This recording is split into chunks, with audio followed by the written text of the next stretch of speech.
See, mis me kuulsime Randar Tasmuti jutust, kõlab nii, nagu me peaks seda kaasas kandma. Ja see mõte, et mida me siis üldse kaasas kanname, kas on mingi sodikott või on see reliikvia või on see nii-öelda siin lastekirjanduses memme musi, mis teeb tugevaks, või on kellegi tsitaadid, kuulsime Goethe tsitaati. Goethe ilus tsitaat on ka selle kohta, et mis on ülimõnn. Mis on siis ülimõnn? Kui ta seda otsis, on see, et vaba rahvas elab vabal maal. Et kui see võtta ülimaks õnneks, siis me oleme kõik üliõnnelikud. Ja see nii ongi. Ja me peamegi niimoodi võtma seda. Meie küsimus on, kas keegi veel tahab esineda või? Et meie küsimus on selles, kas me seda ära tunneme igal hetkel. Sest see põhiline küsimus on, et kuidas olla pidevalt naeratav ja need asjad, mis vahele tulevad ja mis on muudetavad, et me need ära tunneksime ja muudaksime. Ma räägin 2 asjast teile praegu, ka iseendale, sest ma neid väga armastan mõelda. Tähendab, need on need, mida ma igapäevaselt ka mõtlen. On, kuidas me Sovjeti ajast ära tulime. Mis oli Sovjeti aja lõpp ja kuidas sealt siis väljuti. Kui te mäletate, siis aastal 1988 oli 1. ja 2. aprillil loomeliitude pleenum. Need pleenumi kõned on praegu täitsa olemas YouTube'is. Lüüa neid sisse ja vaadata ja mõelda. Eriti Tõnu Tepandi laul on väga hea, mille kohta ta ütleb, et hakkab lugema, mis on jama ja ütleb, et aga mis mõtted sellel loetelul on. Sest see loetelu on igapäevane ja lõputu. Et selle asemel teeme midagi teisiti. Minul on siin kaasas selle loomeliitude pleenumi kõnede raamat, kõnede kogumik. See pandi kokku 88. See oli keelatud raamat siis tollel ajal. Numbritega 100 või palju neid eksemplare oli, kes siis sai. Ühesõnaga karm tekst veel 88, kuigi samal ajal see 88, 1. 2. aprill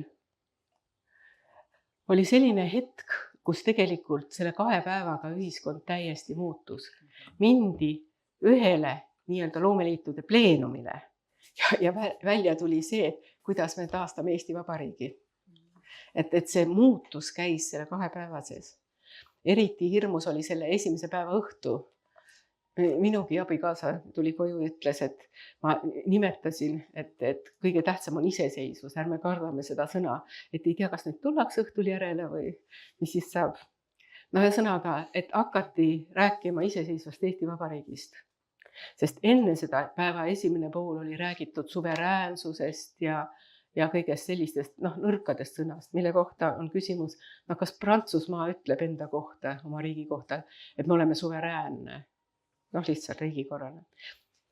Et see pööre tegelikult toimus nii.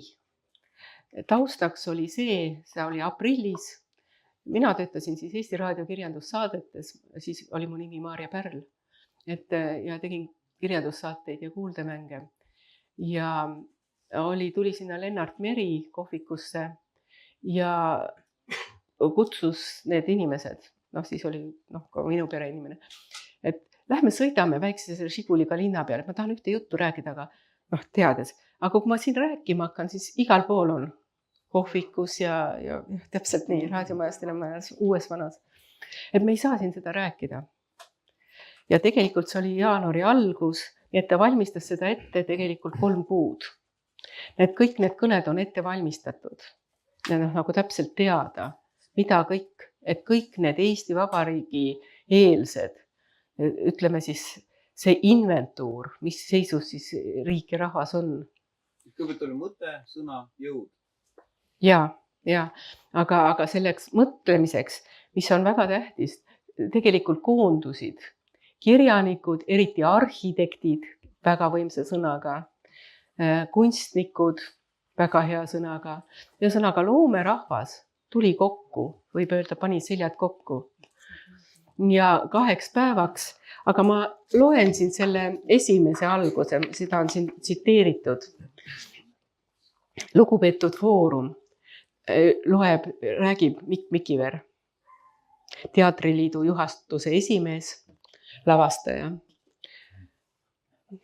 Tahan teie poole pöörduda mõne sissejuhatavate sõnadega Teatriliidu kui pleenumi kokkukutsumise initsiatiivi liidu poolt. Ammu ja kas kunagi üldse pole Eestimaal sellist aukartust äratavat ja austust väärivat kogu koos olnud, see kohustab. Mida sisukamalt me 2 päeva töötame, seda austust väärivamad me võime olla. Iseenda ees ja oma rahva ees. Sellepärast siis tõde ja veel kord tõde peaks olema meie lipukiri. Ärgu painaku ühtki sõnavõtjat hirm, mis saab minust, kui mu ettepanek, idee, analüüs või muu taoline ei meeldi mõnele kõrgel seisvale isikule. Hirm, mis sinini on olnud valdav ja ka põhjendatud olnud. Jäägu ainult mure, mis saab minu väärt ettepanekust käsitletud probleemist. Leiab ta mõistmist, leiab ta rakendamist. Ärgu olgu meil tabuteemasid lõpuni minna. Olgu ükskord ometi selle riigi põhiseadus, konstitutsioon ja muu seadusandlus mitte surnud paber, vaid lihaks saanud sõna, mis meid tegutsema kohustab, meid kaitseb ja määrab ka meie arutluste lubatavuse piirid. Kuni selleni, et asjalikult analüüsida näiteks asjaolu, kas on meie vabariigil kasulik kuuluda Nõukogude Liitu? Ja vastupidi, kas sellele liitriigile on kasulik meie kuulumine temasse? Rohkem tõelist demokraatiat, enam tõelist sotsialismi. Neid piire me pole ammendavalt seni veel kasutanud.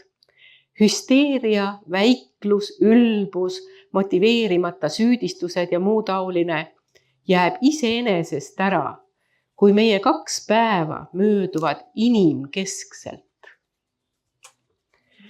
Kui me peame silmas rahvast ja oma riiki, nende üks olemist, hea käekäiku ja kestmist. Ma loen selle lause veel.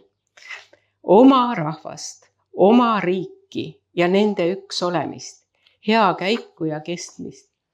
Mida asjalikumad ja radikaalsemad on meie ettepanekud, mida me suudame teha kavandatavasse Moskva dokumenti, seda vähem sarnaneb ta meie esiisade palvekirjadele heale tsaarile, seda suurem on ta tugevus kogu Nõukogude Liidu elukorraldusele, ka meile. Eestimaa pole etteantult mingi provints. Teda võib selleks teha provintslus meis eneses. Kohal viibivaile Keskkomitee töötajaile ja valitsusliikmetele teeksin ettepaneku mitte tunda ennast külaliste või vaatlejatena, vaid kaastegijatena. Ning kuna kohale oli palutud kogu EKP Keskkomitee büroo, võiksime ehk pleenumi lõpuks jõuda koguni ühe ühisdokumendini, millel oleks rakenduslik sisu ja kaal. Ja lõpuks, ärgu kedagi segagu tõik, et meie töö algab naljapäeval, 1. aprillil. Tahaks loota, et ta ei lõppe ka homsega, vaid kestab igavesti, nagu tõelistel peremeestel kunagi. Jõudu tööle! Ja kuigi on läinud 40 aastat, 38, on see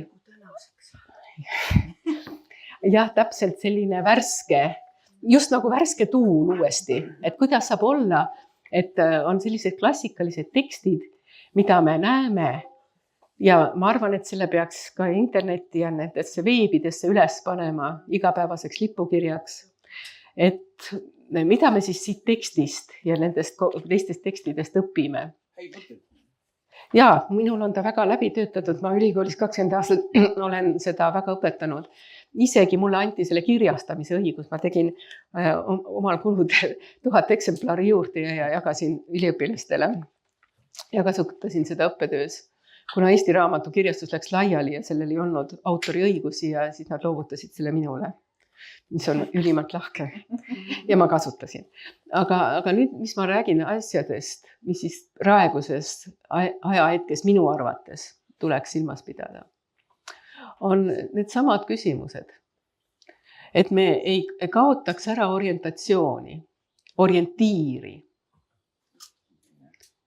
Sellepärast need esimesed mõtted, mis me tajume, kus me siin oleme, imeilu seiste, väga lahke pererahvas ja naeratusega selline protsessi loov pere, sest on näha, et see on umbes niimoodi, et vot siia me teeme suure keskuse.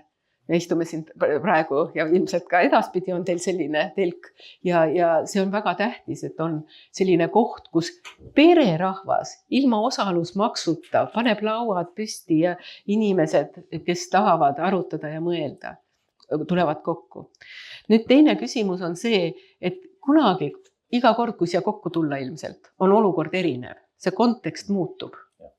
Aga mis on samad on need küsimused. Sest ikka need põhiküsimused, mis siin ette lugesingi, on samad. Nali on selles, et selle järel esines kohe Indrek Toome, EKP Keskkomitee sekretär, kes rääkis, et me tegeleme uutmisega ja kõik on väga hästi. Ja Nõukogude Liit kestab edasi ja läheb järjest paremaks. Ja siis tuli veel Arno Köörna ja Marju Lauristin ja kõik. Sõnaga, täpselt sama olukord nagu meil praegu. Ja sõnaga, mis me näeme, on tegelikult selle meetodite poolest uuenemise vajadus ja vanade, kes on oma rollid ja au saanud vana süsteemi järgi ja kui tuleb uus süsteem, siis nad kaotavad selle. Ja inimesed, kellel ei ole tegelikult seda julgust, et ise uueneda. Mõnel on, aga ütleme, see domineeriv vastuolu on selles. Ja et kuidas siis luua siis selles ühiskonnas, kus ühed sildistatakse uhuudeks ja valedeks ja nii edasi, mis on meile selgelt sovjetiaja pärand, kus on ühesuunaline mõtlemine, eks ole, ja on see õige mõtlemine ja kõik muu oli ju sovjetiajal vale. Et kuidas siis selles olukorras leida tee jälle mõttevahetusteni, sest ühiskonda viib edasi dialoog ja mõttevahetus. See on nüüd see küsimus. Kus peaks toimuma mõttevahetus? Isegi see ei ole tähtis, igal pool peab koos, aga just see mõttevahetus, aga dialoogilisus, kui on erinevad mõtted, see on väärtus. See on väärtus. Facebookis hakka mõtteid vahetama. Ikka vahetan. Igal pool. Ühesõnaga, kui tekib dialoog, mõttevahetus, siis sealt selgub, kui seal ei minda isiklikuks, seal selgub uus mõte. See on nii, see mõtlemise protsess on tegelikult väga lihtne. On identiteedi kujunemise alus. On üks selline seisukoht, ütleme seda nimetatakse konsensuslikuks. On konsensuslik mõte, siis on sellele vastumõte. Sellel vastumõttel on tegelikult ka lubatud lõtk, selline lubatud vastuolude sfäär. See on see teine, aga seal on lubatud. Ja siis kolmas sfäär selle ümber on vaikus. Aga sealt vaikusest tõstame välja kogu aeg asju, kui me tahame sinna keskele arutamise kohta jõuda, siis läbi nende konfliktide. Need konfliktid meie ümber, mis kahjuks on halvas mõttes isiklikud ja sildistavad, selle asemel, et olla arutlused. Selles on meie suurim probleem. Et kui me näeme seda selliste sfääridena, et hea küll, meil on konsensus ju sama. Me tahame, et oleks meie riik, mis kestab igavesti ja rahvas saaks hästi hakkama ja see demograafia tõuseks üles, nii et inimestel, ütleme, riik oleks inimese keskne, inimeste ja perede ja laste keskne. Et selle pöörde tegemine on see küsimus. Aga nüüd teine näide, mida ma tahtsin tuua, on selline keskkond, mis meil sovjeti ajal oli. Ma arvan, et paljud teist ei tea sellist asja üldse, aga see on praegu tähtis korra siin välja tuua, et siis on näha, kuidas meile on pärandatud see mitte eksisteeriv, see vaikuse tabude pool. Kus siis aeg-ajalt, aegamisi siis tuuakse konfliktisfääri ja sealt siis konsensusesse. Väga paljud teemad liiguvad nii. et algul on, ei, seda pole olemas. Siis natuke arutame ja võib natuke siin olla niimoodi. Ja siis ühel hetkel öeldakse, et aga kuulge, see on ju meile tähtis. Et see pöördum ja vastupidi, asjad, mis on olnud normaalsed nagu üks traditsiooniline pere, eks ju, nüüd on asetatud konfliktisfääri, et võib-olla nii, võib-olla ta. Ja varsti, et mis asja, mis need valged mehed siis nüüd niimoodi, et ärme räägime nendest tabudesse läheb. See on nüüd iroonia, saate aru, ma tegin nalja praegu.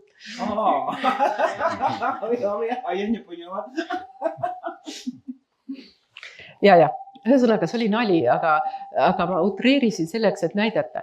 Aga meil oli, vaadake, Sovjeti aeg oli meil üks paradigma. Ma ei tea, kui palju te seda mõtlesite, aga see 44, kui 70-80 000 inimest Eestist ära läksid, põgenesid, sest nad olid rollides, mis kui Sovjeti aeg oleks tagasi tulnud ja tuligi, nad oleksid ju Siberis, nagu 41 küüditati, 49, eks ole, vahepeal usklikke ja igasuguseid peresid. Mis oli ettekäänema? Seal oli lihtsalt vaja ühelt Siberit tööjõuga täita ja teiselt poolt seda maad puhastada. Aga mis on oluline, on see, et see oli väga ja on ka väga elujõuline rahvas. Et ma ei tea, kui palju te suhtlete nii-öelda paguluseestlaste ja väliseestlastega. See on väga tähtis. See üks mõte, miks ma siin praegu neid asju räägin, on see, et me peaksime selle kultuurikapitali, mis on maailmas laiali Eesti kultuurina, ja see on väga võimas, Eesti majad kõik üle maailma, Eesti koolid, Eesti teadus, Eesti kunst. Et see kui siin samasel oli nii Jaak Jõerüüt kui Rein Veidemann rääkisid, et meie esimene asi on tagasi pildile tõsta välis-Eesti kultuur. Lihtsalt sellepärast, et see on nii võimas. Ühesõnaga meil oli tegelikult 80... rohkem seda kultuuri kui meie ise. Absoluutselt, ja. Et see 88 tegelik olukord, ühelt poolt oli see loomeliitude pleenum, aga selle vabanduse nõudmine, see kõik ju oli 50 aastat juba, mis meil oli Sovjeti aeg, ülemaailmselt Eestit ju koos hoidnud. Toimusid, teate, estod, eks ju, ülemaailmsed estod. Kui vaesed pidid olema vaesed siit läinud inimesed ja nende pered, kui nad juba 47 hakkasid tegema Rootsist Eesti laulupidu ja spordivõistlused ja metsakoolid ja skautlused ja kaidid ja kõik. Ühesõnaga, need vormid, mis eestlus eri riikides algul tugevasti Saksamaal ja Rootsis, kus need keskused olid ja sealt liikus siis edasi, Saksamaa hakkas ju jagama. 47 oli selline olukord, kus taheti eestlastest Saksamaa puhtaks teha see paguluseestlastest, et kuidas nendes Keislingeni ja Augsburgi laagrites suutsid eestlaste juhid astuda vastu UNRWA ja Saksa valitsusele sellega, et saada eestlastele, need olid DP, Displaced Persons laagrites, selle staatus, et neid ei saadeta, kuna oli, et vaba, nüüd on võitjad, eks ju, Nõukogude Liit, nüüd on minge koju. Ja et selgitada, et see on veel ohtlikum, et sinna ei saa minna sellisesse kohta. Et see võitlus, mis käisid eestlased, kujutage nüüd ette üheks hetkeks, aastat 44 läksid nad laiali, 45, 46, 47, 48. Teate, ühtegi päeva polnud sellist, et nad teaksid, mis järgmine päev toimub, kas nad süüa saavad, mis lastega saab. See elu ja see elujõud oli enneolematu.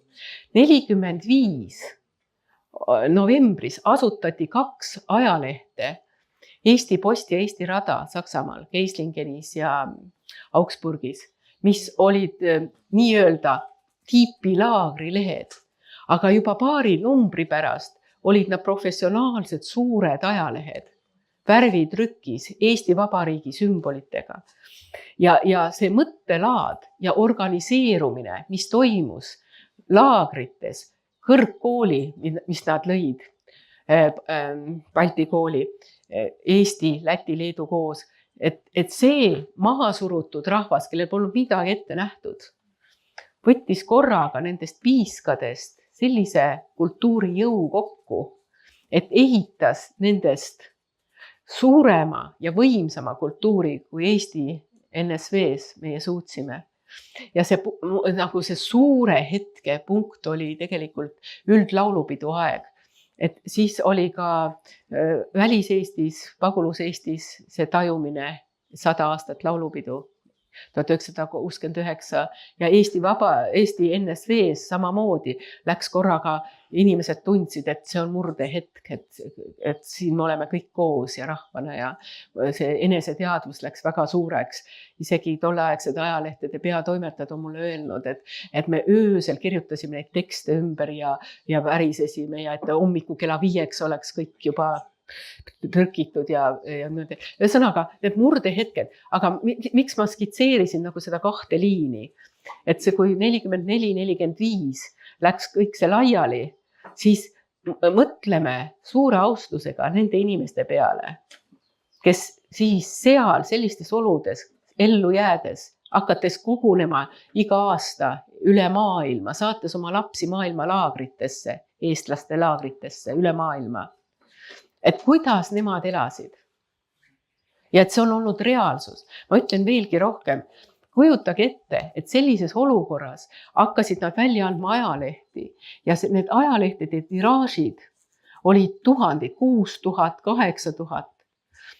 Need olid ülemaailmsed ja kokku 40-ndate, 50-ndate algul oli üle 200 eestikeelse hea lehe ja arutelukeskkonna.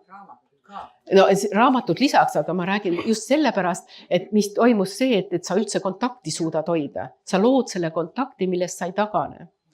Ja ma tahan öelda seda, et kui UNESCO pärandite kirja on saanud Eesti suitsusaun ja mulgipuder, siis tegelikult peaksime seisma praegu meie, kuna välis-Eesti on juba nõrgenenud, eks ju, seal ei ole seda segunemist on palju, aga juured on tugevad.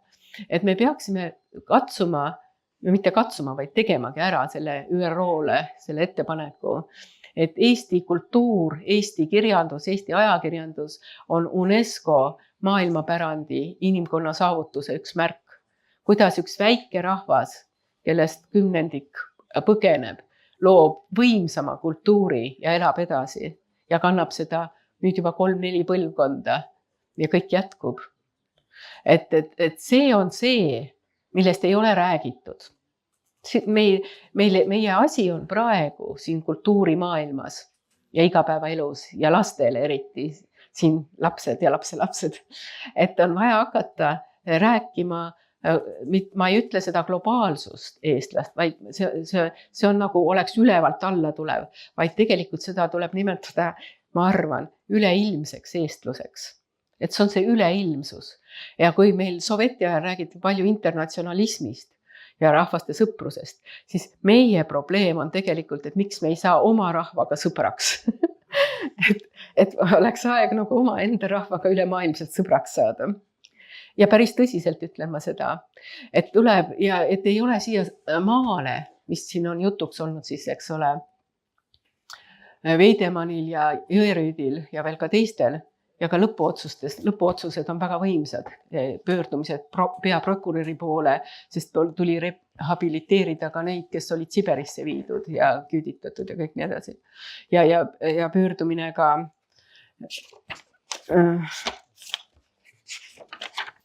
Eesti EKP keskkomiteele ja kõigile. Ühesõnaga nõudmised parteile ja valitsusele, mida kõik eestluse nimel tuleb teha. Et see, mis siin on kirjas aastal 88, ei ole läinud korda.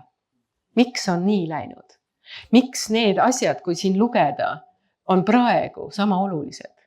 Kus on läinud asjad nagu loha või mõisaköis las lohiseb? Et ma siin mõnda punkti räägin. Kõige tähtsam tollel hetkel oli muidugi keskkond. Kas siis praegu ei ole keskkond kõige tähtsam? Põhjavesi. Eks ju, Sita-Kah karikatuur 87, see ütles ju kõik. Ja praegu samamoodi, et kas me teame, kas need on teaduslikult uuritud, kas on neid tuulikuid vaja, kas on sellisel kujul neid päikeseparke vaja, et võib-olla ei pea põldude peale otse panema kõike seda ära risustama meie maad, sest me peame aru saama, mis on see põhiressurss ja mis on taastuv. Ja ma siiski ei loe neid praegu ette, aga ma tahan 2 sõna rääkida sellest, mis siis toimus soveti ajal ja miks me olime sellises seisus. Sest kõik see suur kultuuri osa, mis oli vabas maailmas, see oli meil keelatud. Ja seda nimetati emigrantlikud inimesed. Ja ma väga tahan, et siin selle raamatu võiks skänneerida ja siis ma ei hakka seda ette lugema, siin on üks teatri häälega, need on hirmsad asjad siin, mida kõik ei tohi eestlane teada, kus oli rauduste taga pidi kõike seda hoidma ja pidi olema ööpäevane valve selle ümber, emigrantliku kultuuri ümber. Kusjuures, kui lubati, ma vaatasin neid dokumente, et keda siis lubati ja mis teemadega. Kujutage nüüd ette, teadlane, nii-öelda, see oli veel Eesti Teaduste Akadeemia eriosakonna all ja sinna lubati 30 teadlast aastas, selle hulgas ka poliitilised nii-öelda. Ja nende kõrval seisis Andres Roolaht on ta nimi, kes oli selle värgi dirigent selles suletud arhiivis või kogus. Ta seisis teema lõikes, näitas ära, kust maalt kuhumaale võib lugeda ja kattis ja valvas. Et ma natuke räägin teile õudusi, te lihtsalt kujutlusvõime ei jõua sinna ise. Et ta kattis ära eest ja tagant tekstid leheküljel, mida ei tohtinud lugeda, sest see ei puudutanud seda teemat, mis oli kirjutatud ja millel oli luba antud. Siis kujutage ette, keegi siin kirjutab märkmeid. Siit ruumist ei lähe, see on näide nüüd, aga sealt. See, mis sa kirjutasid, sa ei tohtinud selle teema märkmeid ruumist välja viia. Kõik märkmed vaadati üle ja jäeti sinna ruumi valve alla läbilugemiseks. Kuni selle teema uurimise lõpuni ja siis sorteeriti ja seal oli veel niimoodi, et märkmed ka hävitati ja kui oli ka selline asi, et oli mitu kohta niimoodi valet asja märgatud, siis oli akte selle kohta ja anti kviitung vastu, kui hävitati kogu märkmik. Siis need raamatud, mis tulid välis-Eestist, 74 siis koondati, kus need olid igale poole salaja pandud, seal keskkomiteesse propaganda, siis välisosakonda, KGB-dele, koondatigi siis sinna. Aga seal ühtlasi enne seda oli neid raamatuid, välis-Eesti raamatuid põletati. Lihtsalt põletati 50-ndatel. Siis kogu see arvepidamine, sinna lubati ainult selliseid teemasid uurima, mis olid anti-soveti uurimine, ühesõnaga paljastada emigrantlikku valesti mõtlemist. Ühtegi mitte poliitilist teemat ei saanud ja seal ei olnud. Ja nüüd, mis on tegelik olukord? Kui välis-Eesti oli täis väga andekaid teadlasi üle maailma ülikoolides. Näiteks kas või see kogu, mis ainuüksi Austraalia arhiivist saadeti separaate, teadusseparaate, kui sul on artiklid üle 8000 siia Eestisse. Aga üle maailma kõik 100 Eesti teadlased. Et nende separaadid, nende tööd, nende kohta ei ole üldse infot. Aga see on võimsam ja suurem töö, kui Eesti NSV-s ja kui praegu meie teadusest siin on tehtud. See on tõeliselt vaba mõtlemise, väga suure filosoofilise pinge, otsingulisusega, heade meetoditega uuritud alad. Et me seisame selle eest, et ka peaksime sellega teaduse tagasi tooma ja see Eesti olukorra traagika on praegu see, et see põlvkond on ju lahkunud, aga meie asi praegu on ikkagi see tagasi tuua, sest nende lapsed tihtilugu ei ole eesti keeles suutelised nii palju lugema. Nad õnneks on need teadusasjad ka inglisekeelsed ja muudkeelsed, aga ikkagi, et seda Eesti kultuuri keskset maailmapilti taas luua, see on see töö, mis seisab ees. ja see raamat on siis, tema pealkiri on Varjust valgusesse, et üks inimene, Anne Valmas, kes enne töötas seal sisuliselt koos Sinijärvega, Lilian Sinijärvega ja siis Roolaht, kes olid selle valvurid, selle arhiivi salaraamatukogu, keelatud raamatud, kõik selle valvurid, siis korraga hakkasid seda nii-öelda uurima ja tutvustama. Aga siin on need pöördemomendid, eks ole, üks on see, et see salaraamatukogu, aga selle salaraamatukogu rikkus, ta on nüüd avatud, aga nüüd see aeg on läinud, see ajalõtk on kaotatud. Aga minge sinna vaatama, see on Rävala 8, endine Teaduste Akadeemia, nüüd Tallinna Ülikooli raamatukogu 3. korrus. Seal on Välis-Eesti raamatukogu ja minge ja lugege ja vaadake ja küsige neid dokumente välja päris tõsiselt. Ja ajaleht ja ajakirjus, see on erakordselt väärtuslik, mis meil seal on. Ja nüüd, kui need pildid kokku panna, siis me näeme, mis seis meil on. Meil on seis, ja mis on loomulik ka, et aastakümnetega igaüks muudab natukene vales suunas ja siis kokku saab üks suur vale, eks ju. Mul on väga meeles Peeter Tulviste, kui ta sai rektoriks, palus kõigil õppejõududel tulla rääkima, mida nad soveti ajal tegid. Ja ta kuulas neid nädala või kauem ja kokkuvõte oli selline. Et kõik on väga kena. Ükshaaval kuulates ja ma kõike usun ja seda ja see võibki nii olla. Aga olgem ausad, see pilt, mis me kokku saame, on kaugel tõest. Ja meil on praegu samasugune olukord, et kust siis otsida seda tõde, et kust me leiame siis seda, mis seal tegelikult on. Kust otsida on päris küsimus. Jah. Ja see küsimus on tegelikult dialoogilisuses.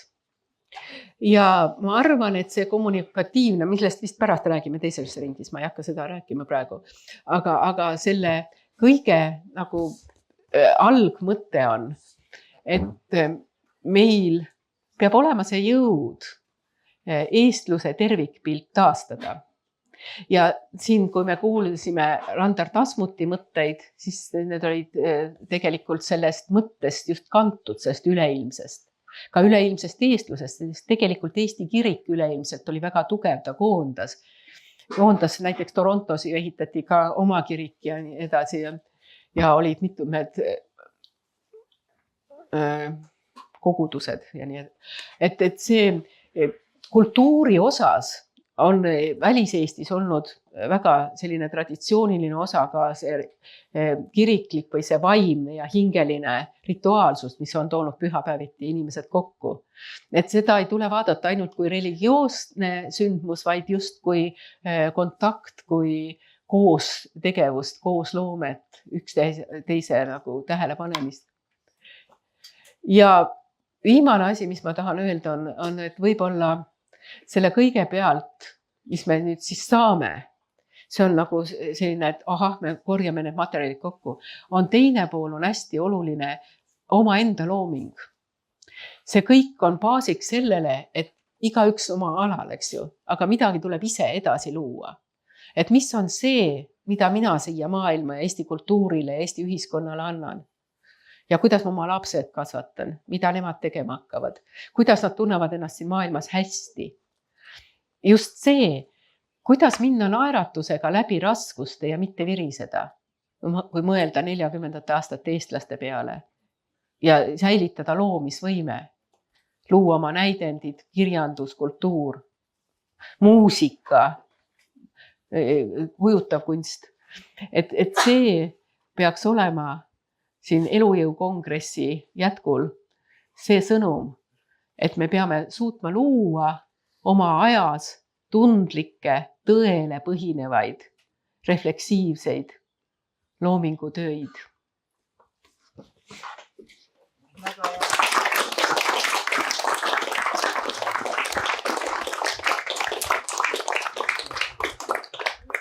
No nii. Maarja Lõhmus. Küsimused, kes mida küsib, soovib, et küsimus ei ole. Kus on Küsijad. Mikrofon. Kus on küsijad? Kus on küsijad? Väga tore, küsige ikka. Muidugi ma võtsin Käsi mikrofoni püsti. kaasa. Mina küsin, et millega mina näiteks... Et mul on Linti läheb. Mul on 2 tütart Vancouveris Eesti majas tegevad. Et millega mina saan näiteks kaasa aidata? Kui tore. Ja just tähtis on see, et nad seal on eestikeelsetena, eestimeelsetena. Ja, aga tähtis on see, et olla nende omakorda, keda nemad õpetavad seal. Sest lasteringid Vancouveris on väga toredad. Ja et olla nendele omamoodi sideks ja vanaemaks. Ühesõnaga pidevalt, isegi just käia, olla, mida ma märkasin seal just Vancouveris. Näiteks, milline vaimustus on näiteks rahvariidevööd. Ausalt öelda, mina ei märganudki, et see on nii suur asi. Rahvariidevöö, kui peen see on sõnum. Ja kuidas seda, oi jumal, ma vaatasin selle kudumist ja pärast seda ma olen teine inimene. Ja see inimene, kes kudus, oli veel Saksa sõjaväes olnud, kaitsnud ja ellu jäänud Sinimägedes. Ja kes näitas oma kudus neid vöökest ja siis näitab mulle 3 sõrma peale. Ma olin siin, vaat siit ma läksin need 3 mäge ja siis liin tuli siit ja niimoodi. Ja siis koob edasi seda. Et see oli Toronto taga just... Infosalves. Ja see oli Kotkajärve. Ja mis on tähtis? Teha selliseid, ma ütlen veel selle, ma mõtlesin natuke, kuidas ma seda ütlen, et teha nendele kokkusaamisi. Ühesõnaga, kõige võimsam on kokkusaamine. Ma olen nüüd nii palju nendes kohtades käinud, ma väliseesti lehtedest natuke toetan ka oma panusega. Vaba Eesti sõna ilmub New Yorgis, lugege, vabaeestisona.com, lugege seda lehte. Et see taheti 12 aastat tagasi kinni panna, aga ta ilmub senini, ma olen selle juhatuses ja hoolitsen ka selle eest, et kuidas saame. Ja teine on Eesti elu Torontos. Toronto Eesti elu saa. Et vaat sinna lehte näiteks saa, Kanada. Et sinna lehte näiteks võiks kirjutada ja üleüldse võiks kirjutada ja saata pilte, kas või sellest praegusest asjast ja mõttevahetusest. Ka sellest, et me räägime. Jah, absoluutselt. Just nimelt. Ja et me siin arutame seda, et on tähtis see eestluste, üks eestlus jälle. Selle kohta oli Rand, oli filosoof Rand Ameerikas, kes ütles, eestlus on looming. See on ka loomingu raamatukogus ilmunud. Et seda vaadake. Et ta inspireeris väga palju just Kaide, Skaute ja Metsaülikooli Kanadas selle mõttega. Ja see on meile ka väga tähtis. See on see, millega ma oma jutu praegu lõpetasin, et see loomingulisus peab jätkuma. Et see kõik on meile selleks, et seda vööd edasi teha. Aga ma arvan, et kõige tähtsam on suhelda nendega. Käia seal kohal ka ja kutsuda kokku. Ja mis on väga tähtsad, on söögid. Ja söögid, mida ma olen vaadanud ka nii Kanadas kui Lakewoodis kui New Yorgis ja Läänerannikul. Ma märkan seda, et söökide ümber kogunetakse. Söögid, laulud, siis kui on juba söögilaud ära olnud, siis hakkab laulude osa. Ja tantsivad, aga lauludes peab peas olema, ma tahaksin kodus olla, kui õunapud õitsivad, seda peab teadma, sest seda tuleb mitu korda laulda. Ja siin käisid, Kanada koor käis laulmas, siin kui see tantsulaulu. Ja, täpselt olid. Nii et see side ja laste hoidmine eestluse, ma ütleks nii, nende side peab olema nii hea, et kui nad lastelastel, et kui neil on otsus, et jah, ma nüüd tulen Eestisse elama, et see ei oleks neile mingi takistus. Et nad ei tunneks üldse takistust, sest keel on tähtis, eks ju, ja kommete tundmine. Et nad saavad kergelt siin ju tööd tegelikult. Selliseid rahvusvahelisi rolle on palju. Et see tagasitulek ja liikumine, et see oleks hästi loomulik. selleks tuleks absoluutselt ja et neid on oodatud ja see keel ja vaat, mis on tähtis, et kui nad tulevad, nad toovad kaasa, ma vaatasin seda, eestluses kasvanud pered, kui nad 90-ndatel siia tulid, need noored inimesed, nad olid nii elevil.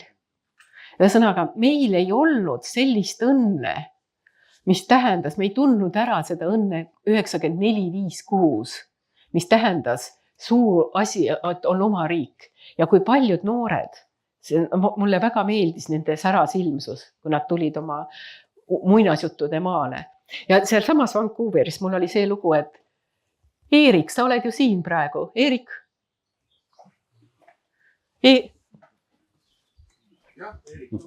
Eerik, tule siia. Kui me olime Whistleris ja Torontos, mis juhtus? Seal oli Portlandi, räägi sellest, Eerik, et kuidas oli Portlandi koor, kes oli inglisekeelsed inimesed ja korraga nemad kõiki laule laulavad eesti keeles ja nad teadsid, et see on laulukeel. Ja siis Eerik oli 12 ja kuidas John ja kõik käisid su sabas, mis nad ütlesid selle? Räägi, mis seal juhtus? Ma väga palju ei mäleta just sellest. Miks nad su sabas käisid? Sest nad olid üllatunud, et on reaalne inimene, kes räägib nende laulude keeles. Võis küll olla. Sa mäletad seda? Nad 2 või 3 ja kogu aeg nad elasid veel meil kõrval toas hotellis, et see tunne, et see on päris ja siis, mis oli kurb, mis on mul nagu süü, et see John, kes ütles, et nüüd ma tulen ära Eestisse. Vaadake, mis on tähtis? See esimene innustus ja südame vaimustus ära tunda ja aidata. Mina ei suutnud seda Johni aidata. Ma tahtsin talle Eesti ajakirjanduses inglisekeelse väljaande nagu korrektori kohta. Otsisin ja niimoodi, et mul ei läinud see korda, mul on nagu südame peal, et üks Eesti sõber on, kas või otsi üles ja niimoodi, aga et see, kui tekib siin inimestel mõte, et seda tuleb aidata edasi liikuda. Nii, see küsimus on vastatud. Oota, kas see, et Eerik ei saanudki rääkida? Sain mikrofoni. Aga Eerik, kas sa mäletad seda koori? Aga Eerik, aga mida sa mäletad? Räägi paar sõna, tõesti, me ei ole kunagi rääkinud. Mida sina mäletad? Käisid seal ja midagi ei olnud või? Oli midagi või? Käisime Metsaülikoolis. Nii. Seal oli... Ma ju tokin. Siis oli kalamees. Seal sai palju kalal käidud. Seal oli olukord, kus öeldi... Ära sega vahele. Seal sai lauldud. Ikka hea. Laul, nii. Palju sõpru ja mõnedega... Kõik said sõbraks on ju, mingid erandeid ei olnud. Kõik olid väga meeldivad inimesed, jah. Me räägime kõiksusest. Ja mõnedega siiamaani räägin. Aga mis nad räägivad, kas nad Eestisse ei taha tagasi tulla või? Väga ei... Ikka Kanada ikka pigem on jah. Koduks jäänud, eks ole. Just. Aga väga paljud olid seal ka Eestist siis kohal tulnud. Et jah, just nendega rohkem. Aga igas põlvkonnas oli nagu, oli noori, oli vanu, nagu ma aru saan, jah? Jaa, just. Vaat see ongi hea, et on põlvkondade ülene. Väga väikesed juba hakkavad käima ja see on nagu loomulik keskkond, kõik põlvkonnad koos. Ja müüdi murdmine oli see, et oi, siin järves küll kalu ei ole, siin pole kunagi saadud. Ja siis Eerik läks kalale ja õhtu pidu... Sellest Eerik ei räägi. No ta ei mäleta, aga tal on välja pandud see kala saamise pilt, kus on uhke kala, aga kalamees väike on kurb.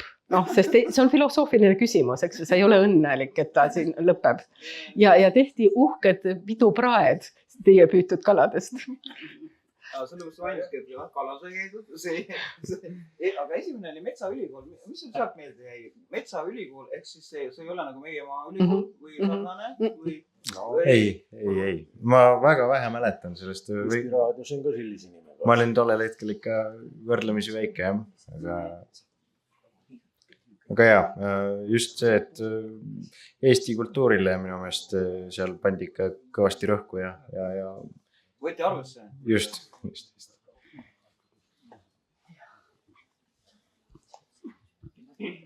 olid toredad inimesed. Just.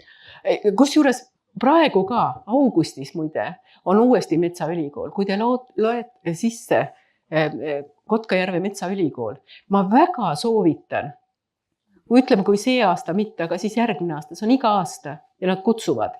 Et Eestist kõik inimesed on teretulnud.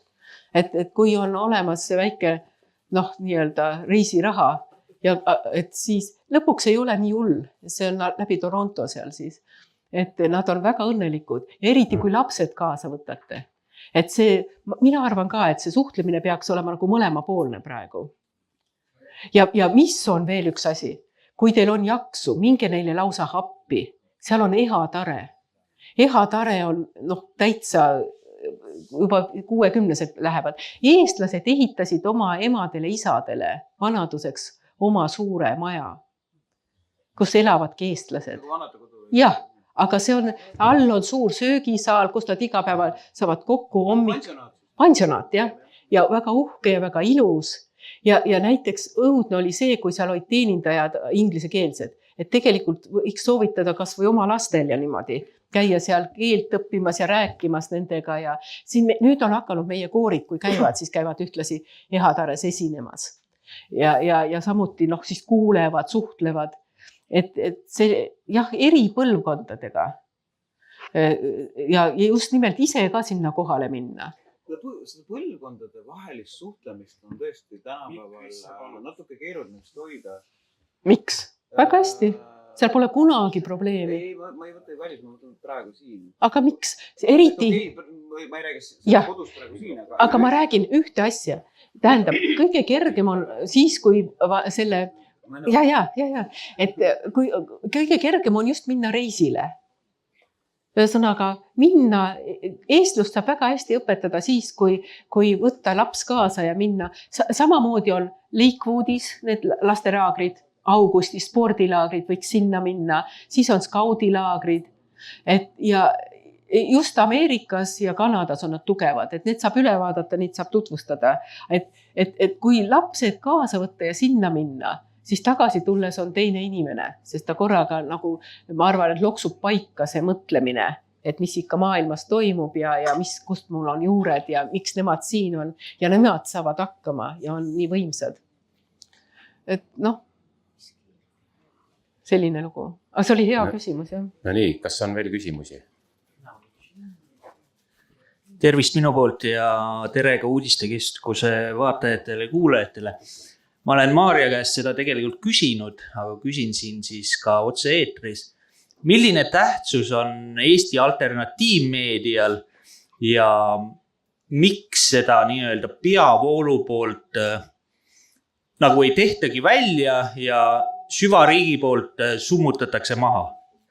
Et äkki oskad siin Uudistekeskuse kuulajatele, vaatajatele seda nagu selgitada? Jaa, see on väga lihtne. See on lihtsalt sellepärast, et nagu ma juttu alustasin meelega selle konsensusega, eks ole, nende sfääridega, on keskel see konsensus, millega sihuke ametlik liin ütleb, et jah, see on meil olemas, aga kultuuris see peab olema alati laiem, kui on poliitiline. See suurim probleem meil, kui ma sulle vastan, läksid vist kaugemale. Jah, et seal on see, et tekib juurde poliitiline moment. Kultuuriliselt ei saaks selliseid suhtumisi olla, sest kultuuriliselt kas või üks kultuurisuund, välis-Eesti suund, mingid muud, kolmandad ja edasi, kultuuriliselt peab kõike olema. Kui korraga poliitsfäär hakkab otsustama kultuuri üle, mis on kultuur ja mis mitte, see on vale. See on kurb ja selles mõttes need alternatiivkanalid peavad kindlasti olemas olema, sest need on kultuurilised ja need võimaldavad dialoogi. Nii et selles mõttes väga palju jõudu, aga on teine asi, mida ei tohi teha. Ei tohi laskuda poliitikatesse, võitlema selle eest, kas mul on õigus seda rääkida või mitte.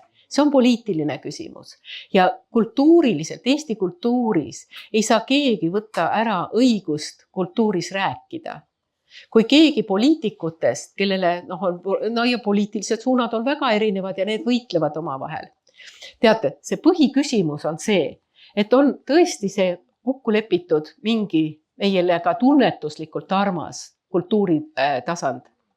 See on konsensus, see kindlasti on konsensus. Siis on subkultuurid, need sellised, kus ühele meeldib, teisele ei meeldi. See on see konfliktid võivad ka seal olla nende vahel, miks mitte. Aga igal ühel on see subkultuurilisel tasandil õigus oma maailma pilti esitada. Seda ei saa vabas riigis mitte keegi poliitiliselt väljast määratleda. Õige suund on nii, et kui on see subkultuuride mitmekesisus, siis poliitikud peavad kõrvad suured ja loevad luubiga, mis seal kirjas on. Nad peavad neid tundma selleks, et teha poliitikat. Aga lihtsam on istuda oma kabinettides ja nii edasi ja käia niisamuti ringis ja rääkida Eesti kultuurist. Aga tegelikult on nad kehtestavad poliitilist kultuuri ja vaat seda ei saaks teha, kui need subkultuurid on tugevad. Siis nad on sunnitud rohkem kuulama. Mina näen, et see võitluskoht praegu Eestis on see sama, mis ma siin ette lugesin, see postsovetlik. Aeg hakkab nüüd lõppema, see on kestnud siis 40 aastat. Tegelikult see oli ette näha. Välis-Eestis Endel Tulving, väga hea psühholoog, ütles mulle kohe, et selleks läheb paar inimpõlve, et saada see avatud mõtlemine. Siin küsimus on avatuses ja suletuses. Meie tulime, see sama tekstiraamat, me tulime suletud ühiskonnast, vaat see kirjuta üles, kui siin on plaanis midagi üles kirjutada. Et me tulime suletud ühiskonnast ja nüüd me arvasime, et me jõudsime avatud ühiskonda, siin tekstide poolest jõutigi.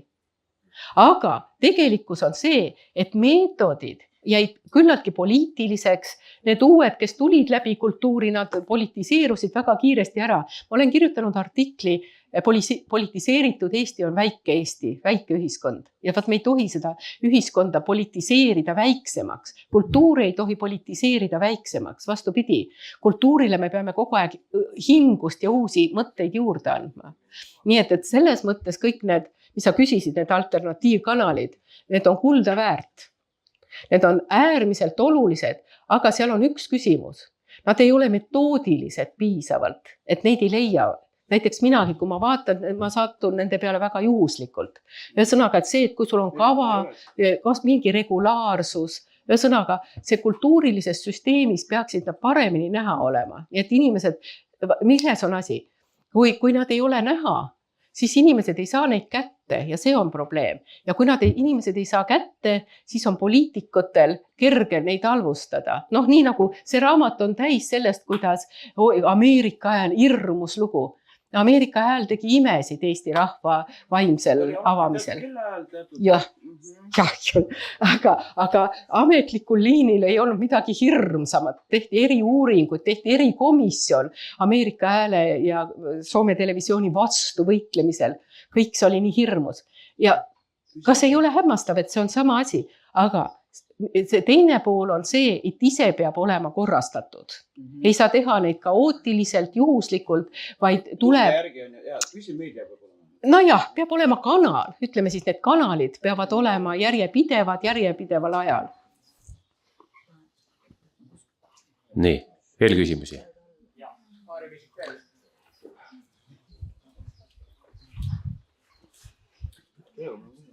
Ja aitäh selle eest.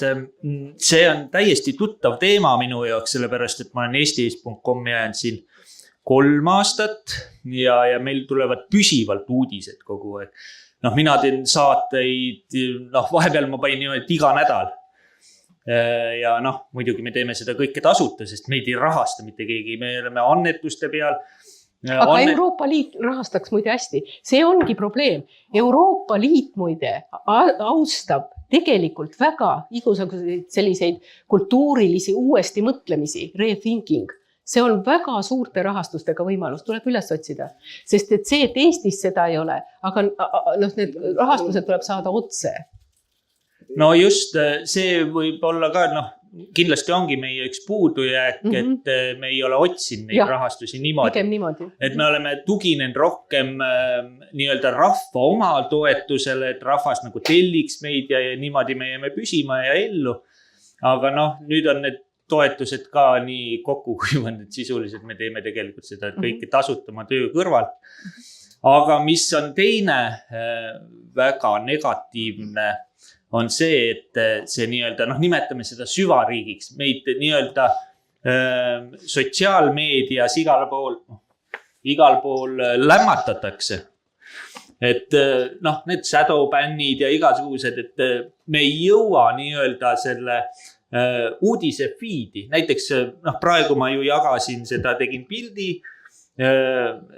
ja panin siis uudistekeskuse lingi alla ja siis vaatan, et mul tuleb teade, et sinna gruppi olen seda jaganud, vajutan sinna peale ja siis tuleb suur kiri, et vabandust, seda sisu ei ole saadaval.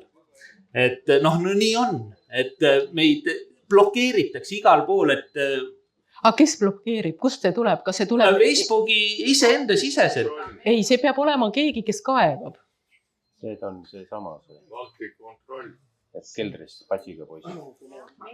Ühesõnaga on see takistus peal. Ühesõnaga siis tuleb mõelda. Ja YouTube samamoodi. Kõik absoluutselt, mis on nagu nii-öelda peavooluga on seotud, kõik need streaming keskkonnad, me oleme blokeeritud, piiratud, me ei jookse inimeste feed'i sisse. Inimesed on mugavad, nad scrollivad ja kui meie sinna sisse ei jookse, siis me olemegi nähtamatud. Aga see on üks küsimus, ma ütleks nii, et see, mis sa praegu esitasid, see on äärmiselt tähtis küsimus, aga see on kogu Euroopas. Kindlasti on see sama Soomes, mida kultuuri ma tunnen, seal Vastapaino näiteks, kui see oma Türkikoja tegi.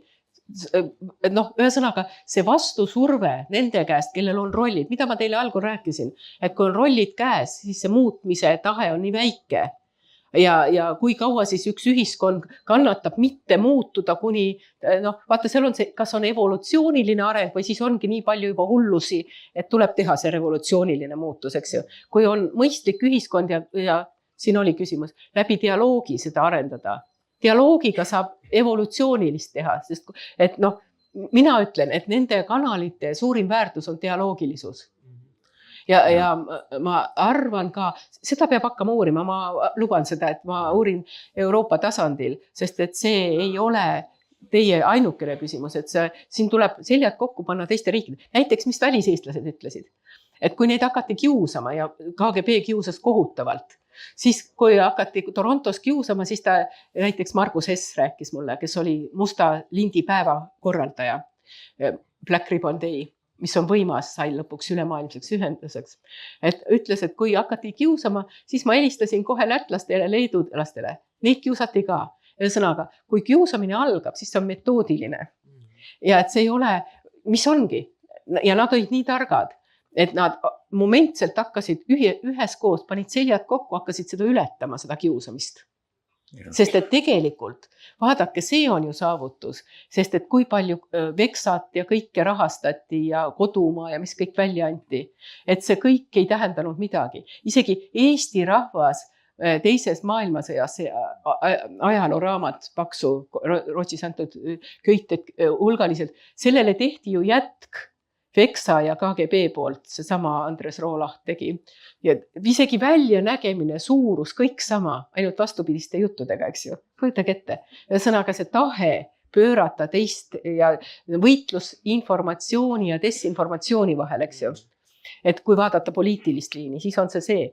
Aga mina soovitan, et praegu pidada see võitlus ära kultuuri avatuse nimel ja kogu Euroopas, sest igal pool on see küsimus, kuidas siis kohalikkus, selle küsimus, mida ma siin ei puudutanud, aga on kõige tähtsam, on kohalikkus. Inimene elab oma kohas, temal on kodu, koht ja kuidas sellest välja kasvab see tunnetluslik loomingulisus ja ühistegevus, kuidas see siis esile saab? Kas me saame vaadata ainult neid asju oma elus, mis meile poliitiliselt lubatakse või? Seda ma tahtsingi kommenteerida, kuidas, küsimus kuidas, et on nii-öelda see konsensuslik või mis sa rääkisid, see asi ja siis on olemas nii-öelda see killustatus või siis kohalikkus või siis see hajutatus või et see hajutatus ja see ühismeel, see peab olema kogu pidevas dialoogis loominguliselt. ja mis puudutab nüüd seda, kuidas neid võõraid striiminguid kogu aeg blokeeritakse, siis peab olema enda oma lihtsalt. Ja mina olen juba, see küsimus on tegelikult juba ükskord püstitatud, aga tegelikult tuleb teha, et on oma serverid, oma see ja siis sinna alla saab koondada absoluutselt kõik ja lõpuks võib sealt ka ERR-i näidata. aga mõte on selles, et alternatiivid oleks seal kõik koos ja siis ongi see paljusus, et ei tohi tõmmata ainult tekki oma peale, et peab seljad kokku panema just nimelt.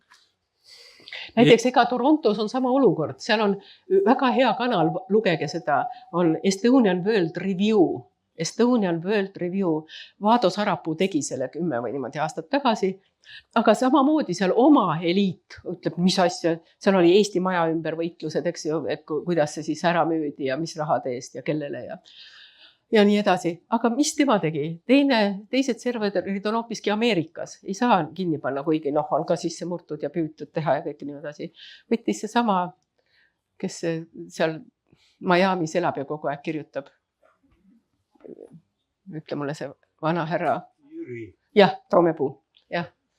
Et tema lõi Ameerikas Miami's paralleelserverid ja kõik on niimoodi. Ühesõnaga, peab tagavarad olema, peab oma server olema, peab olema kultuuriline, peab olema dialoogiline. Ise. Kõike tuleb ise teha. Ja aitäh selles suhtes, et tegelikult on ju meil ju kõik need serverid, asjad on olemas. Näiteks Eikil on uudistekeskus.ee ja see on ju kõik on tema eraserverite peal ja täiesti välja lõigatud nii-öelda peavoolu teemadest. Mitu on olemas. Ja, aga vaata, siin ongi see teema, et kuidas see mass nüüd tuua sinna alternatiivservereid vaatama ja seda alternatiivmeedia siis tehtud kanalit. Et see massi liigutamine ongi kõige keerulisem, sest nad on nii kinni selles nii-öelda selles peavoolus, sest peavool kogu aeg tuututab neile hommikust õhtuni, et need on uhuud ja lollakad ja lamemaalased ja neid ei ole mõtet üldse kuulata ja kuulake ikka meid. Ja kuna nemad on harjunud neid aastakümneid kuulama, sest algul oli Pravda, siis oli AK ja nii ta läks ja inimesed on nii-öelda harjunud ja nüüd kui see uus alternatiivmeedia peavool, alternatiivne vool on tulnud, siis nad ei usalda kuigi peaksid. Ei, siin on teine küsimus. Isegi tead, sellel on vastus. Ja see on huvitav. Ja see on ka selline üleskutse vormis see vastus. Et see on, kui ma õpetan ja lasen midagi teha, näiteks lasin teha kuuldemängu. Ütlesin, et ehke nüüd siis kuuldemäng ja tegid väiksed rühmad ja tegid kuuldemängud. Ja mis oli huvitav, et kui nad kokku ei lepi, eks ju, ja kõik mõtlevad, et on väga loomingulised, siis see esimene samm ei ole looming. Vaadake, see ongi huvitav ja võib-olla ka, ütleme, need kanalid, toores tekst ei ole veel looming. Nüüd kuulake, see on, ma ei ole seda rääkinud 10 aastat, aga see on tähtis. Et me oleme seal maal, kus tuleb mingit tööd rohkem teha. Need on žanrid. Ühesõnaga tuleb vorme uuendada. Ja vormid tulevad ajast ja kohast. Nii nagu näiteks Valdo Pant omal ajal sellises olukorras, tema tegi Rameto. Istus ja mõtles, mis jama on, et see on kõik nii koomiline ja edasi. Siis hakkas nali üldse tulema. Ja see oli aastakümneid väga hea. Aga asi on selles, et igas ajas on üks moment, mis tuleb ära tunda, mis on uus ja tuleb seda uut tegema hakata. Aga selle sama kuuldemängude naljaga oli see, et kui nad siis üksteise saateid kuulsid, siis neil oli kõigil häbi, sest kõigil olid sarnased. Ja siis mul õpetussõnad käisid juurde sellised. No näete, et oli veel hommik ja äratuskell, oi mul on kiire, siis ma teen seda ja siis ma jooksen kooli. Ma ütlen, kõigepealt on vaja üle minna selle läbi metsa sinna lagendikule, kus kõik paistab teistmoodi. Et see, kui ma hakkan loomingut tegema, ei saa alata sellest, et sa oled nii-öelda, see lihtsalt kirjeldad, ei ilma mingi žanrita tüüpiliselt. Seda tüüpiliselt, selleks tüüpilisuseks oleme me kõik võimelised. ja vaadake, siin on üks küsimus, see on see lisaväärtus. Kunst ja uus žanr, uus sõna, uue mõtte tekkimine. Uue mõtte tekkimine on võimalik siis, kui sa asetad need elemendid teistmoodi. Ja mis on praegu nagu ütleme nõrk pool, on, et need asjad, ka mis ma olen vaadanud, need võivad olla pikad, aga see pingutus, et ma panen need teise süsteemi need asjad ja see tegelikult, mis ma ütlen, see vajab inimestelt isiksuslikkust ja see vajab julgust neid asju järjepidevalt oma mõtte järgi süsteemi panna. Meie inimeste ja minu enda ka, kui tekib mõttelaiskus, siis ma võib-olla nii-öelda ei suuda piisavalt läbi mõelda selle uue tervikuni. Aga tegelik see ajakirjandus ja looming ja kõik, mida me vajame, kas siis on peakanal või kõrvakanal, on selle uue mõtteviisi tekkimine.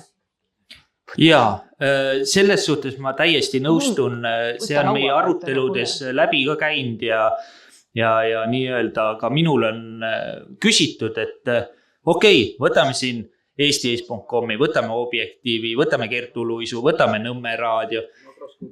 Me kõik tegelikult kirjeldame seda sündmust, mis Eestis ja maailmas toimub ja kui perses kõik on. Ja me paneme päevast päeva, aga žanri muutust ei ole.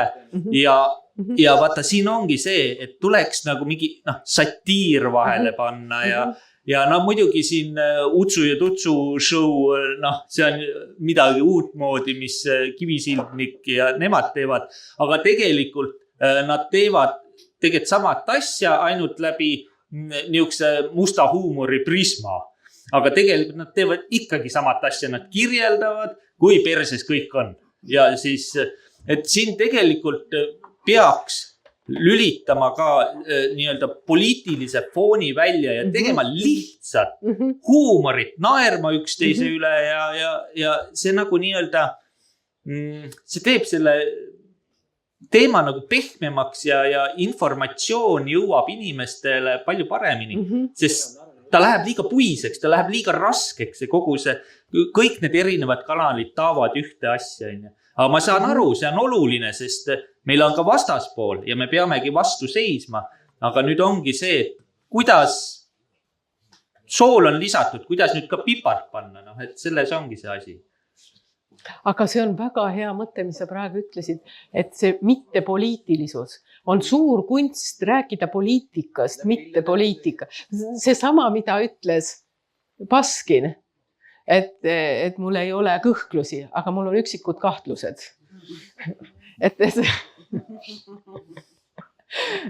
sa pead liikuma, aga see nõuab, ja see on kõige toredam ju, ütleme ausalt. Vanasti öeldi, et ei tohi olla mõttelaiskust, aga järsku ongi tõsi.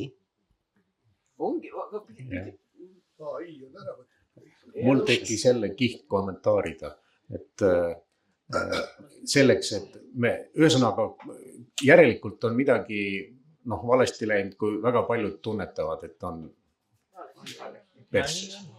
Aga teate, üks asi on. Aga selleks, et midagi muuta, tuleb kõigepealt fikseerida olukord ja hinnata, mis on valesti. Aga sealt edasi on vaja kindlasti just nimelt seda sidusust ja koostööd ja seda, et kui me oleme nüüd selle esimese etapi teinud ja kõvasti sarjanud kõike seda, mis on valesti, siis sealt on loogiline jätk, et nüüd tuleks teha konstruktiivseid asju.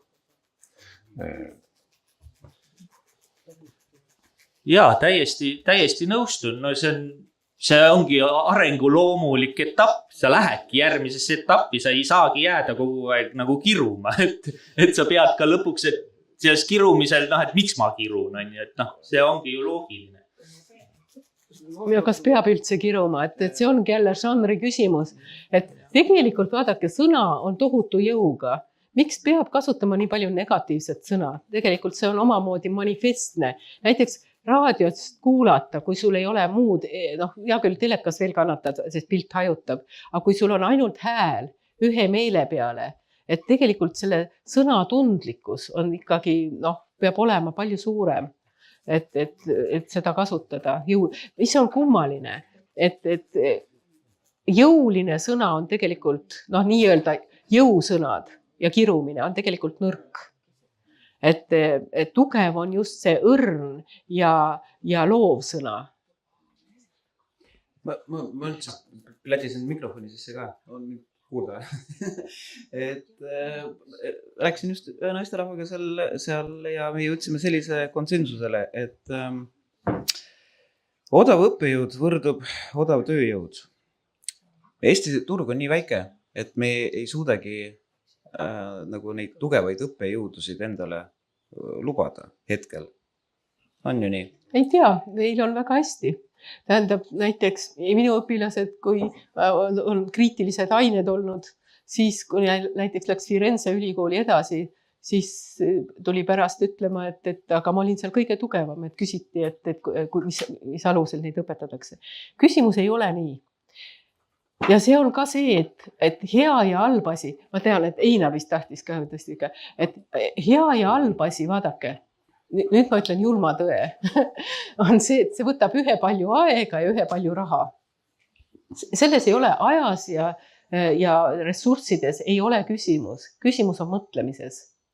Halva asja tegemine ja hea asja tegemine võtab ühe palju aega ja raha, jah, ressurssi. Aga see, kuhu maale on arenenud inimesel kõik see loomingulisus. Vaat see on kunst. Kas ta suudab ridade vahele kirjutada? Absoluutselt, jah.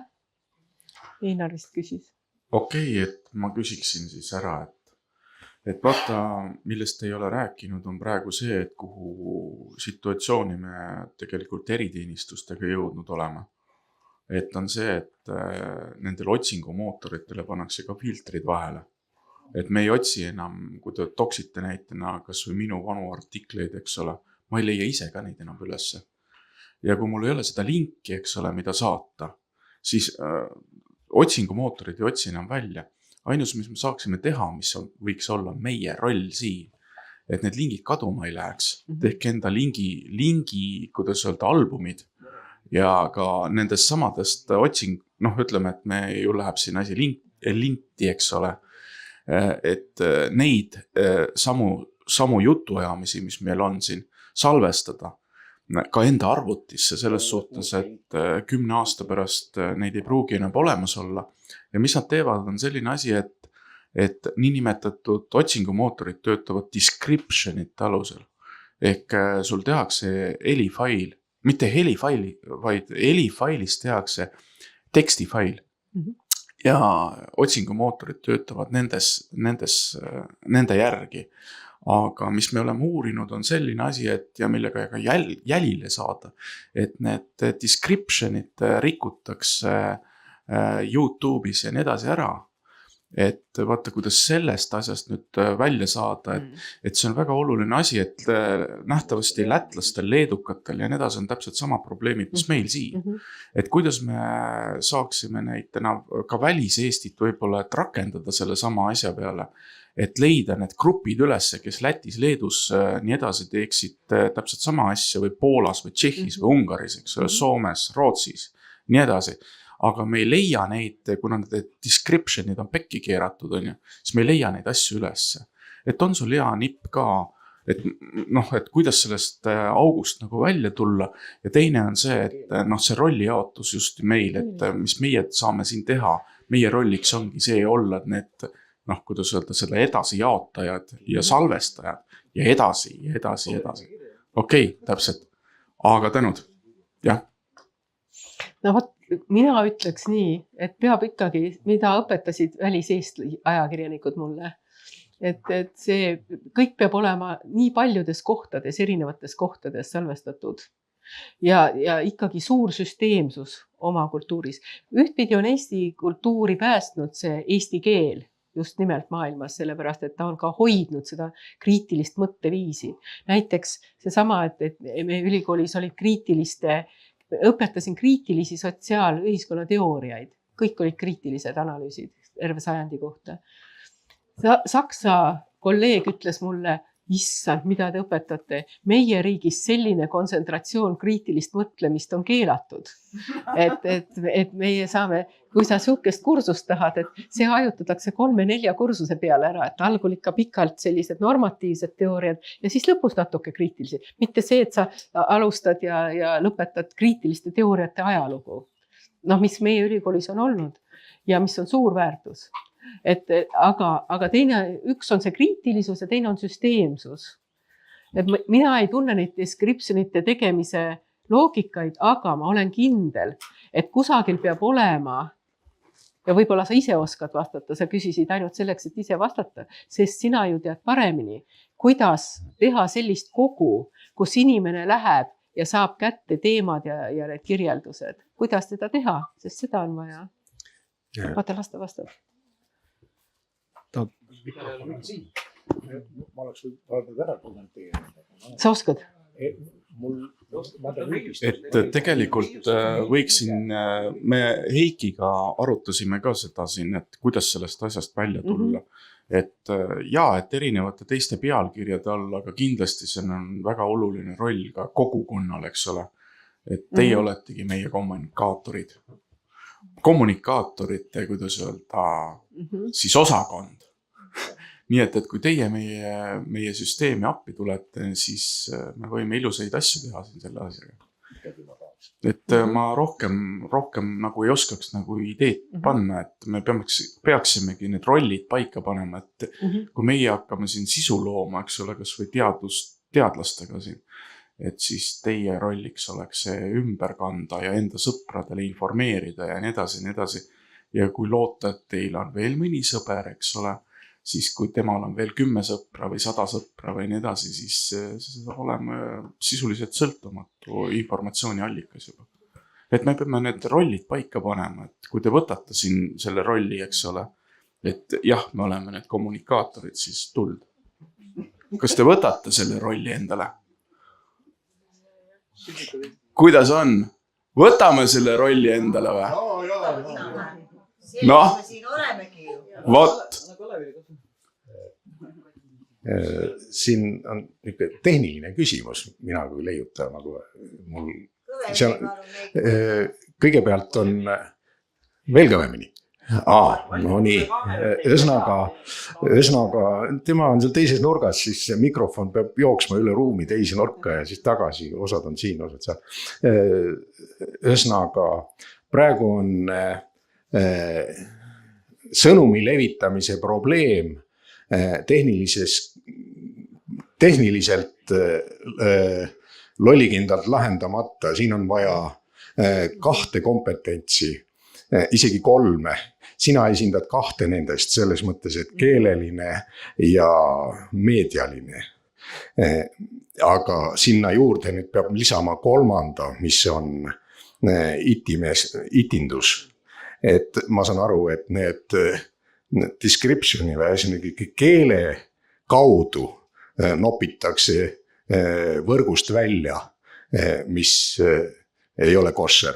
Aga kui meil on oma serverid ja meil on oma võrgustik, kes mina näiteks leian internetist midagi huvitavat tehnilist. Ma teen kohe copy-paste'i omale kõva ketta peale. Ja siis ma vahel on trefanud situatsiooni, kus ma sõbrale ütlen, et mine vaata seal selles linkis hullult huvitav asi. Kus kohas? Ei ole, ei leia. Ainus võimalus ongi kõva ketta pealt ja siis laed uuesti ülesse. Muudad descriptionit, et nad ei saa ära kustutada. Siis kui meid on palju ja neid on palju, siis kes kiiremini toimetab, see võidab. Selles mõttes, et vaja on... Jah, et vaja on, et nigu vana link ära kadus, tuleb uus link sama teemaga. Et nigu leitakse, et enam ei saa kätte, on teise lingi alt see sama asi. Et selle baas on see, et on palju tegijaid, kes kõigepealt oma kõvaketta peale selle ära salvestavad ja siis saab seda uuesti lükata võrku. et muidugi, kui nad nüüd AI kasutusele võtavad, siis läheb raskeks, meil peab oma AI ka olema siis. aga siin on üks kolm kompetentsi on vaja kokku panna. Tegelikult on 6 kompetentsi, tegelikult on see, jah, mul on, et see ideed, eks ju, siis on sõnumi moodustumine, need on semiootilised kompetentsid, aga need katavad kõike, funktsiooniväli. On idee, sõnumi moodustumine, siis on kanal, siis kõige oluline, see, mille üle me praegu siin räägime, miks pannakse midagi kinni, on kood. Ühesõnaga, kui kood on vale, kood. Et kui on kood vale või kasutatakse vale sõna, siis tõmmatakse maha. Siis on see vastuvõtja või see persooni funktsioon ja siis on tagasiside funktsioon. Ühesõnaga, mis sealt edasi läheb siis. Aga mis on nagu oluline on see, et vastandused on dialoogilised, oma ja võõras. Et kuhu me siis laseme oma kultuuris praegu konstrueerida need pingeväljad, mis on oma ja mis on võõras. Ma arvan, et nende kanalite üks ülesanne on mitte minna nende poliitiliste vastanduste pingeväljadele. Teha need, ja siin on läheme jälle sinu jutuni, et see loomingulisuse moment, uued žanrid, ühesõnaga, ja vaata, siit tuleb järgmine kiht selle sinu tekstile, on see, et kui sa ütlesid, et inimesed räägivad teistmoodi, hea küll, aga tegelikult tuleb katsuda nihutada ka seda oma ja võõras vastandust. Ühesõnaga, kuna tekstides ikka on see oma ja võõras, sest see huumor põhineb sellele, mitte see, et sa ei pööra vastupidi ja ei anna vastupidist sõnumit, mis on ikkagi ainult poliitiline lähenemine. Et see kultuuriline lähenemine on siis, kui selle pinge ja selle konstruktsiooni oma võõras konstrueerid teisiti, hoopis teisiti ootamatult, inimlikult. Sest tegelikult, kui niimoodi hakata struktuure lahti võtma, siis neid nipp on selles, et neid pinge välja, mis tegelikult moodustavad terviku, on ju meie sellises kognitiivses struktuuris tohutult. Nad ei ole aktualiseeritud, nad ei ole pidevalt kasutuses. Aga meil on vaja see, ja see on nagu veetilk või klaaskuul, et sa vaatad ükskõik kust poolt, siis tulevad esile teised perspektiivid.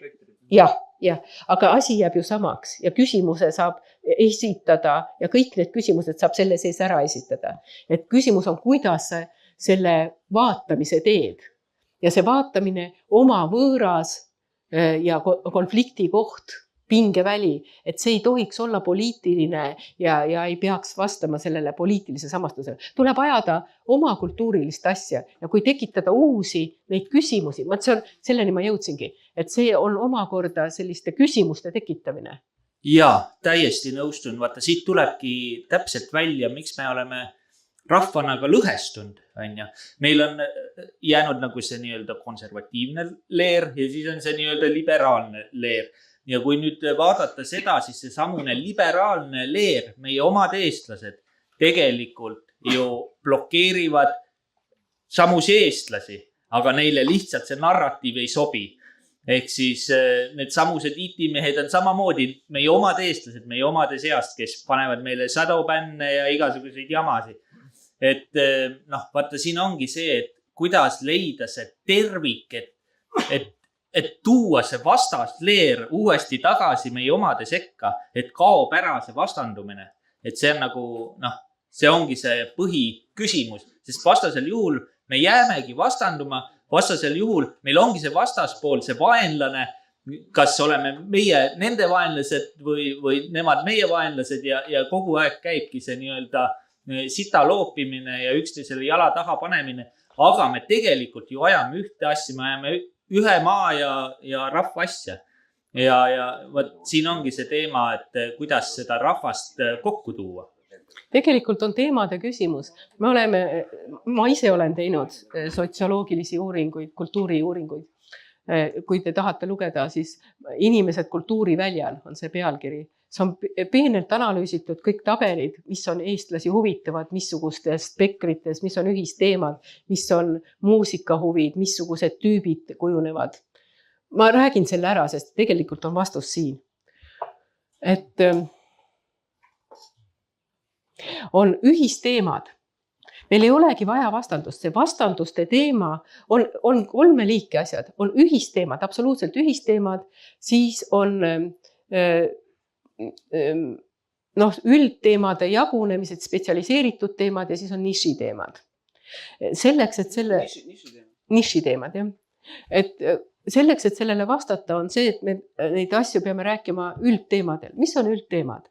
Eesti inimesi 90% seal on tegelikult oma lähikeskkond, ühesõnaga olenemata sellest, kus on see, et inimene suudab analüüsida oma lähikeskkonda, on väärtus ja ta tunneb selle vastu huvi ja ta vastutab. Teine on tervisering, siis on lastering. Et need ühisväärtuse teemad on need, kus tegelikult on see konsensus olemas. Nii et nende juures. Mis teine asi on see, et on ka elanikkonna jagunemine. Eesti elanikkond jaguneb tegelikult 5 tüüpi suures mõttes. Üks, ja ma arvan, et siin ka väga paljud on üldhuvi teemad. Ühesõnaga, kui tuleb uusi teemasid, siis üle 20%, 21% oli seal, aga see ei ole muutunud. No siia-sinna, aga ütleme tüübina on see need ikka samad, sest see on struktuurne. On need, keda huvitavad kõik muutused ja kes tahavad neid teada. Siis teine tüüp on traditsiooniline tüüp. Sõnaga, see oli naiste tüüp. Sõnaga, hoiame traditsioone. Seal oli 80% sellest tüübist naisi. Seda oli ka 17-18%. Kolmas on instrumentaalne tüüp. See on kõige huvitavam tüüp. See on meeste tüüp. Mehed tahavad teada, kuidas tehakse asju. Ja see oli 80% mehi. Siis on 4. tüüp, mis tuli välja, mis on sotsiaalne tüüp. Inimesed teevad ka seda kultuurihuvid ja kõike, mis nad teevad, aga selle juures on tähtis see suhtlemine ja inimestega tutvumine ja ühistegevused. Ja seal oli tunnuseks, et seal oli dominant, oli noortel. Ühesõnaga, noored teevad asju selleks, et ka kokku saada, arutada, teha. Ja 5, mis oli väga vaimukas tüüp, oli nii-öelda meie kukkus läbi sealt, me panime, ei ole kultuurihuvi. Aga mis tegelikult oli?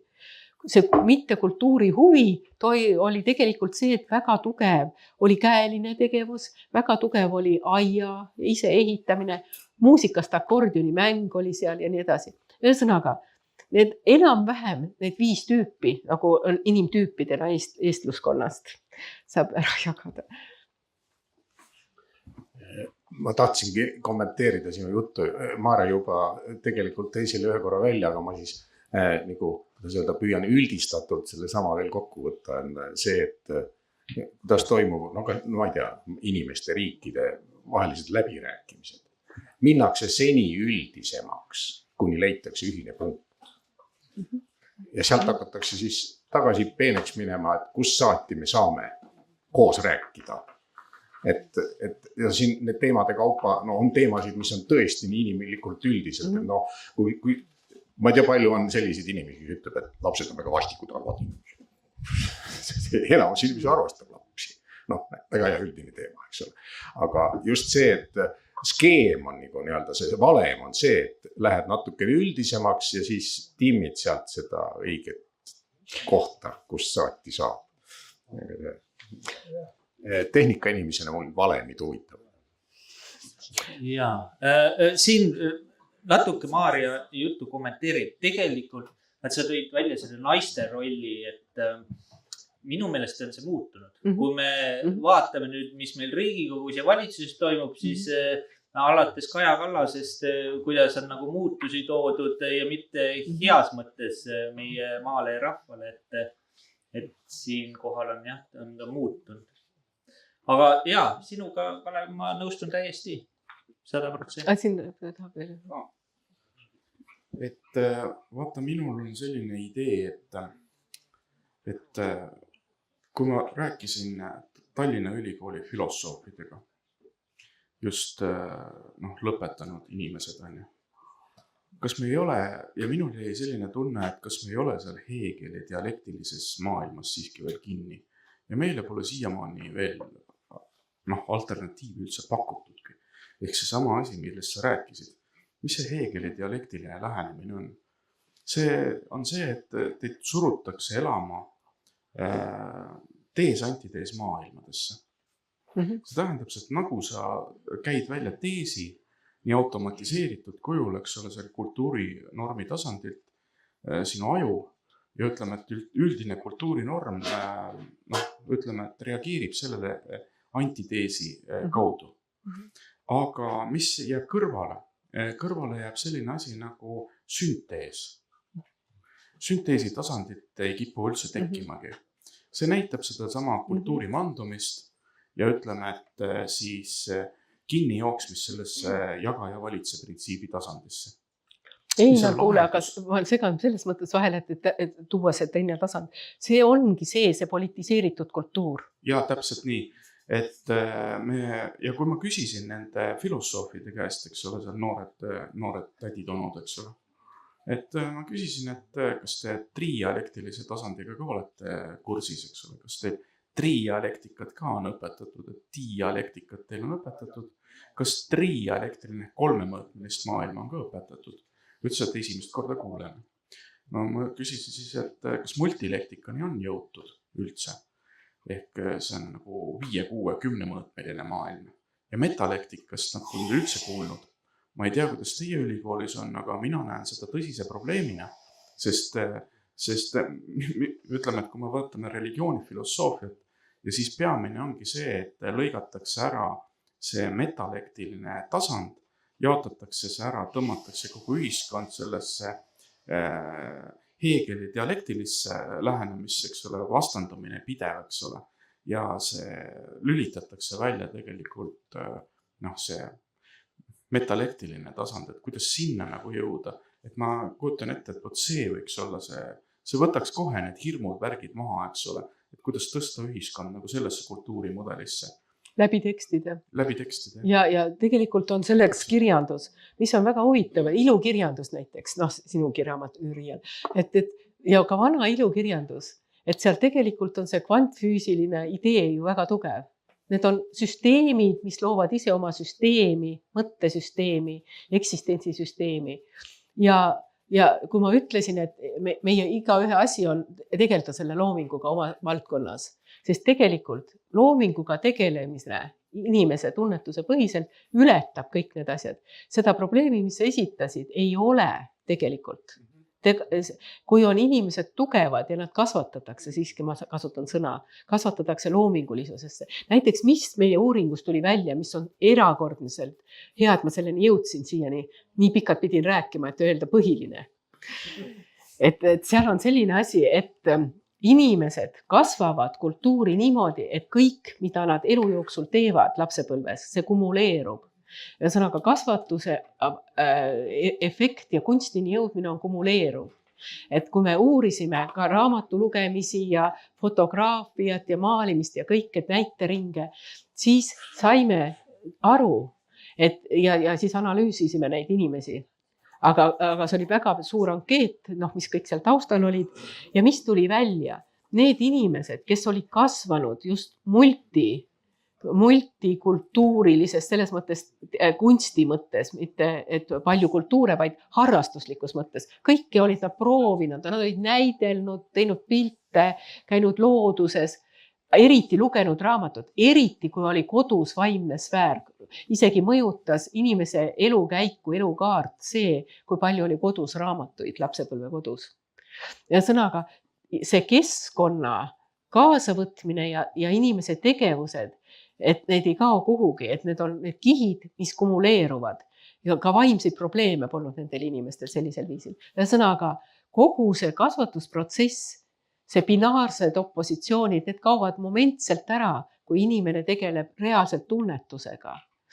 Mida me siis näeme? Mina lõpetan nüüd sellise mõttega, et on 2 võimalust. On tunnetusliku põhine maailm ja on konstruktivistlik maailm. Tänapäeva maailm on konstruktivistlik. Aga kui me läheme kas või kvantfüüsika juurde, siis me läheme tegelikult refleksiivsuse ja tunnetuse juurde tagasi. Päris konstruktivistlikku maailma, kui on väga hea tunnetuse põhi, siis see sünteesi tasand konstruktivistlikult tuleb super. Parimad kultuurid, seal Islandist ma võtaksin näiteid palju, et need sünnivad väga hea tunnetuse ja väga jõulise konstruktsiooni pealt.